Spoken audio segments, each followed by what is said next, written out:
তমা দেখতে পাচ্ছেন যে এখনো বিধ্বস্ত অবস্থায় পড়ে আছে, যেখানে বন্যা কবলিত এলাকায়। তো ঘরবাড়ি যেমনটা বিধ্বস্ত হয়েছে, তেমনি সড়কগুলোর অবস্থা দেখলে যে গ্রামীণ যে সড়ক, এখানে হাঁটু কোমর সমান এমনকি গলা সমান পানি ছিল। এখানে যারা বাসিন্দা তারাও কিন্তু আশ্রয়কেন্দ্রে অবস্থান করেছে।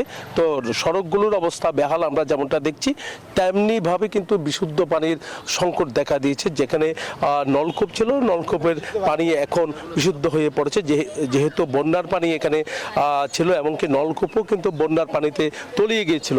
তো তার কারণে এখানে যারা বাসিন্দা আছেন তারা খুব কষ্টের মধ্যে আছেন। তাদের সাথে আমরা একটু কথা বলবো। যে সড়কগুলো দেখানোর চেষ্টা করেছি, তো সড়কগুলোর অবস্থা অনেকটা বেহাল। একই সাথে কৃষি খামারগুলো কিন্তু অবস্থা, কৃষিক্ষেত যেখানে রয়েছে সেখানেও কিন্তু দেখা যাচ্ছে খুব খুব খারাপ অবস্থা। তার কারণে এখানে যানবাহন চলাচল যেখানে করছে, গ্রামীণ যে সড়কগুলোতে খুব ঝুঁকি নিয়ে যানবাহন চলাচল করছে বলে আমাদেরকে জানিয়েছেন। এই ছিল আমার এখানকার সর্বশেষ। ফিরে যাচ্ছি স্টুডিওতে তমার কাছে। জয়, ধন্যবাদ আপনাকে।